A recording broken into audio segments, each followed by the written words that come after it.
Welcome to the noisiest yard in America. We've got the Capitol Beltway in the background. Emergency response vehicle sirens going off. A guy over there shredding leaves or vacuuming grass or something. Vacuuming grass. He's vacuuming his grass today. And I'm over here with the bees, checking in on them. Just doing a routine bi-weekly inspection, or dose week 2 by semi-monthly inspection. Checking them out. Making sure basically that everything's going smooth and I'm not having a cross comb situation like this one. A little bit of cross comb there. Just a little bit. You can see how they kind of branched over a little bit right there. This comb isn't really centered on here very well. Silly girls. Gosh, I hardly feel like I have the authority, if you will, to make beekeeping videos. There's just so many great ones out there.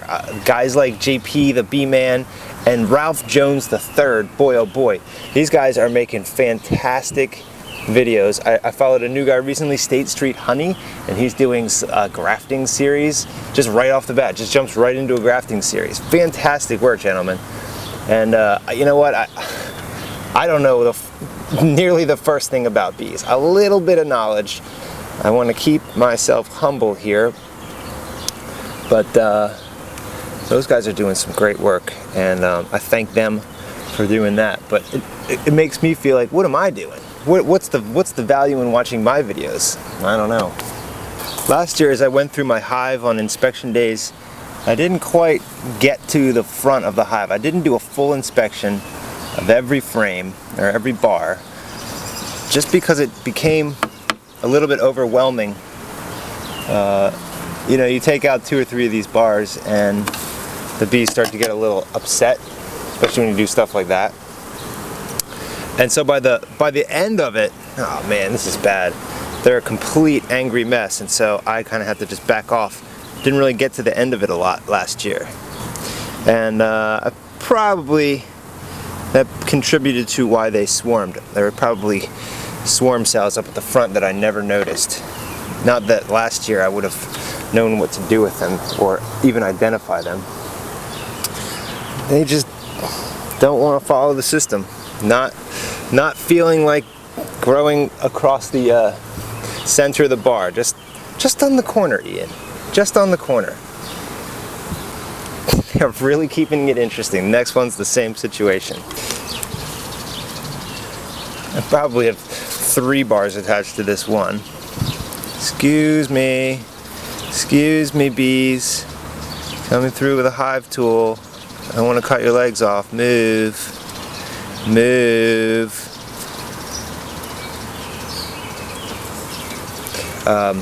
When I built this hive, I built it with very steep sides.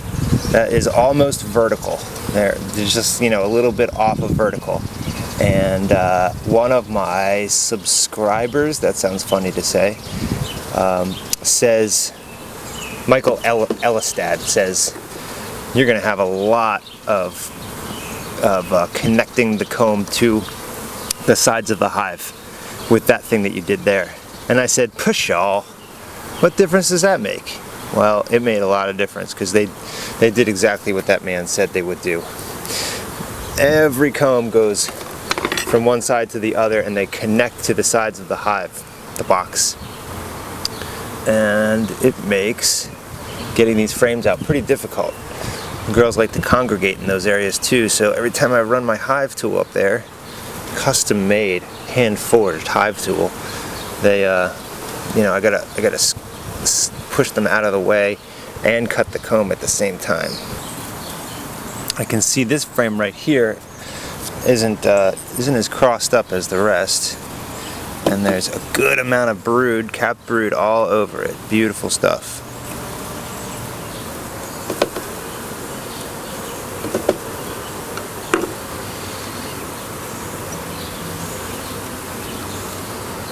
Yeah, that's how God likes them. Okay, I've gone through the whole hive and done the inspection. Found a couple weird things that I'm not sure what they were, but I consulted an online group, took a picture of those. They look like supersedure cells. That's where like the hive or the colony realizes that the queen's not doing her job properly, so they make a new queen. They turn one of her eggs into a new queen. I don't know why that would be the case. She seems to be laying a beautiful pattern all over the hive, expanding that brood nest. I don't know why they'd want to do that. So I lost a couple of frames, or a couple bars dropped off while I was trying to repair that cross comb. So I took one of those. It was full of nectar really, and so I put that in the refrigerator for Lolo. Took a big bite myself, and holy mackerel, it's just too sweet. It's too sweet, you guys. Can you tone it down? Maybe add some like iced tea flavor or something. I'm gonna actually use the brood. Come with me. So why do I have this piece of beautiful comb with all the brood and the eggs and everything in the bee workshop here? Well, I'm going to try some advanced beekeeping techniques and transfer this frame full of eggs, grubs, and everything into this Langstroth frame to put into my Langstroth hive. They're not doing so good. This hive has to be a good 3 to 4 times bigger than the other hive. It's just amazing the difference. I have been into the Langstroth hive a little bit more, poking around. They went crazy with the cross comb in there, and so they lost a frame. I tried to repair a frame, so maybe they were down 2 frames a couple weeks in, and that probably hit them pretty hard. I'll take full credit for it. It's my mistake. I'm going to basically cut it, leave that honey off, cut it, and then rubber band it into this. I'm going to set the camera up wide and just let it roll. I'm not going to cut around for this because it's a real hassle to do so. Forgot to turn on the camera and all my preparations. Just heard from that forum that I posted on about those, what I thought were supersedure cells, and a guy I trust says that they're probably emergency queen cells, which means that the hive realized there is no queen. Not that she's not doing a good job, that she suddenly isn't there for whatever reason, and so they took a couple eggs, just like in the supersedure situation, and they created a new queen egg. There was probably 4 or 5 of them on there, and I screwed them all up. I killed them all.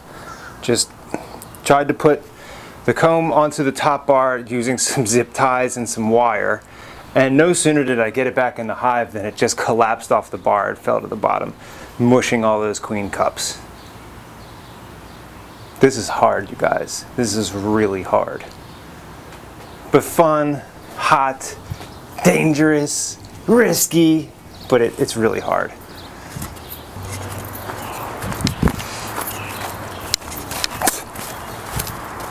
So this here is the old Langstroth hive.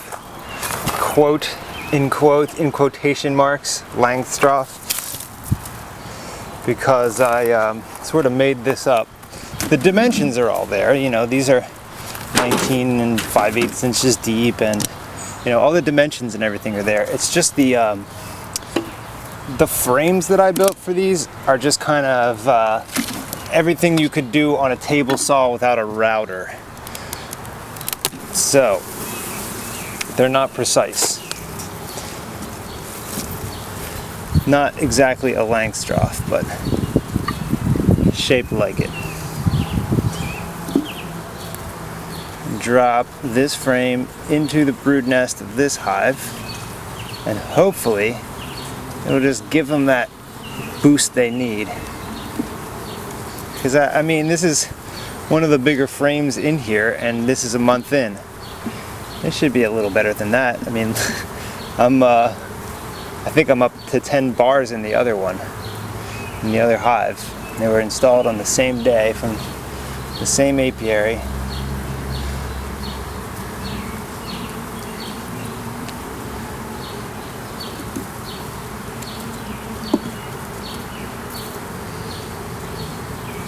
Beep beep.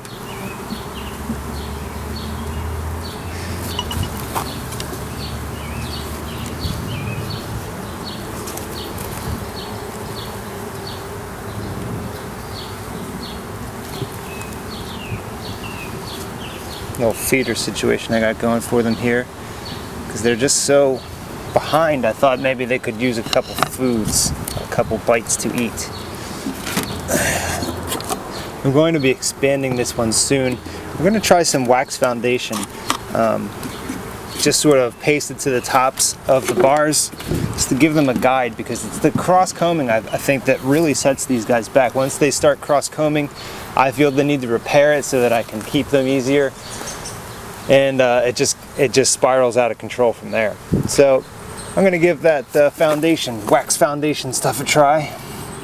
Just the strip across the top of the bar. I have these ropes in here, but on a hot day like today, I can basically just slide them off. On the bars over there, they were just, rolling in my fingers. Pretty scary when you think that the whole 4-pound comb is hanging from a string that's basically melting off the wood. Anyway, that was my Saturday adventure with the bees. Now I gotta go be a dad. Thanks for watching.